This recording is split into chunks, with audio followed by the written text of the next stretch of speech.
Have you ever seen a cryptocurrency go down by 99.99% within a minute? Well, this is what happened with Squid Game, and holy moly, look at this chart.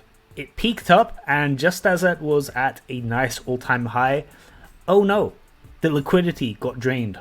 And yeah, this is pretty brutal, and what I have to say about the matter is there were warning signs leading up to Squid Game getting rug pulled, and I'm just gonna go over some of them. So one of the issues with Squid Game is the fact that the tokenomics is basically a scam in and of itself. So I did a little bit of research on how the token worked, and it was basically a token that was half a honeypot. Now, what is a honeypot? A honeypot is basically a contract that you can buy into but you can't sell. In this case, they were doing half a honeypot. You can only sell half of your tokens at any given time. Most cryptocurrency projects that are trying to pull something like this aren't going to announce it, because any rational person would assume that you wouldn't buy into a coin that is known to be a honeypot. But people did so anyway. To be honest, this is kind of a sign that we're pretty late into the bull run at this point. But yeah, so like you can buy $1,000 and you can only sell $500. To get your $1,000 back, you need more people to come in.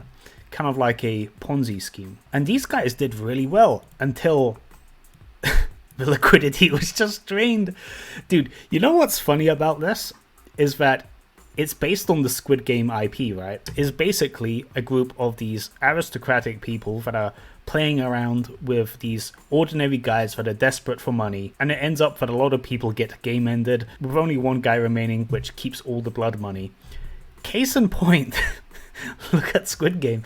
The Squid Game coin lived up to that IP. In fact, it's almost perfect, right? You got one guy that left with multiple millions of dollars while everybody else got game ended. I mean, that's pretty faithful to the Squid Game TV show, don't you think? It's almost too perfect. It's like part of the USP of this cryptocurrency is that I guess you stake some of your Squid Game tokens, and you basically do games against people to see who gets the tokens. And you know, there's various games you play, and it's basically a way to like gamble your squid tokens, essentially. And that was kind of like the idea of the coin. So you're basically trying to screw over other people to get money for yourself. And like the Squid Game TV show, that's what people were doing. They were trying to screw over people to make money for themselves. And in the end, the only people that won were the guys running the show. In this case, it was the developers. It's almost a poetic justice. You know what I'm saying? You know, fate really does love irony. You know, like the Squid Game's played out in real time. Just looking at this chart, like this is everybody getting game ended. And the blood money goes to one guy. There's a thing in psychology where people tend to tell you the truth, and you don't realize it until it's way late. Like, they were being kind of honest. This coin is inspired by the Squid Game. Everybody got screwed except for one guy. You know, that doesn't mean that it's not illegal. Like, I'm sure that there'll be like some investigation, or people will try and catch these guys. I don't think this money is going to be returned. I think that's a pipe dream. I was trying to see some footage of what the site was like, and you know what the dev team on the website was. The Wayback Machine didn't work, but I found this guy's video who thankfully gave people a warning like a day before the rug pull happened, and he was talking about these guys. And just look at these stock images. Like, these aren't real people. They're basically stock images or images stolen from someone else's Facebook profile. Like, these aren't real people. You know, a lot of the time, like when it comes to these scam tokens, is that they'll have the illusion of doxing the devs, but they're not really doing it. Case in point, sometimes they'll go into like a Telegram chat, they'll have like video messages supposedly from the devs, but it's actually just some guy paid on Fiverr to read from a script, and he's pretty hapless and doesn't really know what's going on, the guy that's actually speaking, but he's pretending to be one of these devs, and they just get paid to do that. And it's a way to like create a patsy so that the actual people that are behind whatever the scam rug pull is never get caught, but they're paying some guy or pretending to be someone else just so that people have a false target. I guarantee that none of these people, I believe, are actually the devs by any stretch of the imagination. I'm sure none of these people have anything to do with the Squid Game token. Like, it just wouldn't be the case. Either you're going to properly dox yourself as a dev, like in my case, I'm the lead dev of Boss Token, and it's absolutely undisputable that I'm the developer and I'm a real person. You know, like, I'm not some AI, like you can, you know, squeeze the cheeks. I'm a real person. But when it comes to like supposed doxing of devs, this is like a good example. You just take a bunch of people that obviously have nothing to do. Like, look at this guy. Look at this guy with the glasses. Do you think he's running? Do you really think he's working for the Squid Game dev team? Like, come on. They've got these girls in here just to like get the diversity quota up. Like,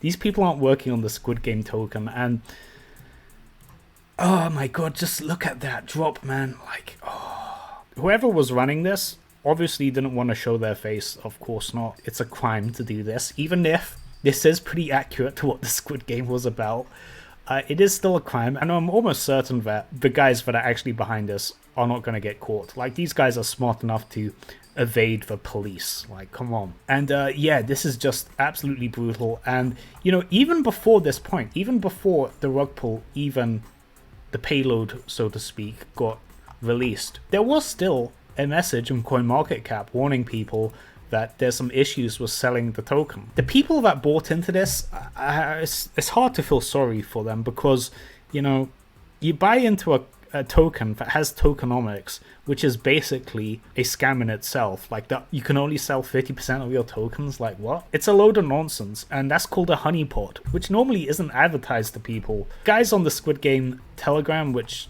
has chat disabled, are saying that we were basically hacked and the smart contract had some exploit or issue. I don't necessarily believe that. I mean, come on, the warning signs were there. Like, look at this.